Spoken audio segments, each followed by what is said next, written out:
Dr. Bell was talking yesterday, Governor, about the fact that more young people are getting sicker and they're staying sicker longer because of the Delta variant. Is it time to rethink whether or not local districts should have the right to make these masks part of their requirement? Well, of course, the law says otherwise. It says that state funds, which are millions of dollars that go into every school, cannot be used for the enforcement of a mask mandate. And I think that law recognizes that it is parents who need to be making those decisions. Often the parents, their knowledge of what is right and best for their children is not considered in a lot of decisions. So we know the virus is here. The corona is here. The 19, that is, this variant is here. We know they're dangerous, but we also know how to protect ourselves. But I think it's important in schools to follow the law. A lot of decision making went into enacting the law, and I know that all of us are involved in these things, including parents, are attempting to get the best information we can. We know this virus now. We didn't know it a year ago. We know it now. But the parents, the decisions of the parents, what is best for their child, because there are negative consequences from wearing a mask in school for a young child, and we've seen that. There are negative consequences from not being in school and trying to do it virtually, which has not worked very well for the younger grades. But also the lack of communication, the lack of facial expression, and a variety of other things that have been well documented are the negative consequences. So we need to weigh the positive against the negative and let the parents be involved in making the decision for their own children. Please forgive me, just one follow-up here. I want to know, what about the fact that, I spoke to Superintendent Postlewaite yesterday. There is this opportunity for the districts to close schools if quarantine numbers get too high and they have to shut down schools because the COVID rates are too high. What do you say to that? That is actually putting the kids now out of school. Well, we don't want to be out of school again. We saw how that worked last time.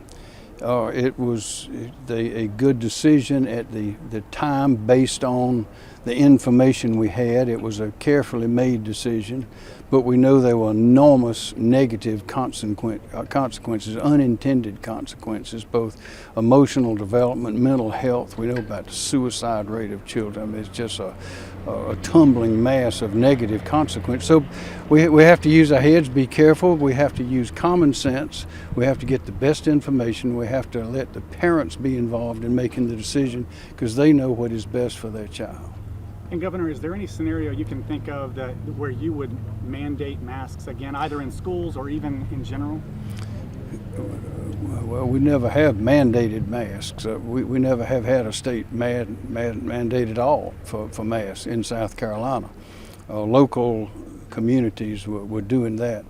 And that was a different approach from what a lot of other states did. A lot of other states cut deep to the bone and into the bone. We didn't do that. They fared much worse than we did, and we are now prospering economically, and they are struggling along. So we have to just get the information, to watch it carefully. And sometimes information we get, particularly from the national press and some folks, is greatly exaggerated. The things are taken out of context. And we have to settle down, don't panic, but get the good information and make considered decisions. But when it comes to children, parents must be involved in making those decisions. They must be. There's no other way to do it. Do you think Dr. Bell is exaggerating her point here? I'd say in nationally speaking, some of the experts around the country have been making things worse rather than better by exaggerating the danger and the numbers, taking some numbers out of context.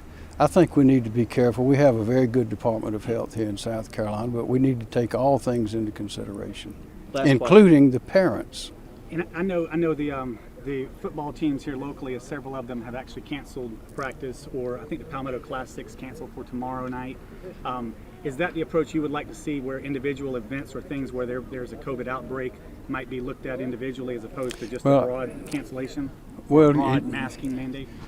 Yes, individual local action based on good facts, not based on exaggeration or based on fear, but based on considered facts. That always, if you're dealing with children, you must take the parents into consideration. Have to do it. Which Ma'am, sorry, can you ask me a question? Other than Did we forget about her over there? other than masks, are there any alternative safety precautions that Oh, you sure. would like schools to Yeah, they've been all these things. I'm not an expert on these, but I've tried to do a lot of reading, and I have, like a lot of parents have. But there are questions of ventilation, there are questions of separation, of space, of having those plastic partitions, of the way you move students around in school, having fresh air, and getting them out in the open rather than keeping them in rooms where the air is not circulated and not ventilated is even more important. There are a whole lot of things that can be done. If a child's sick, they ought to go home. If they're sick, they shouldn't go to school. But there are a lot of schools that are making their way through this without doing things that parents are determined and believe, and I think are right, that are harmful for their children. Great, thank you, everyone. Grab the mic.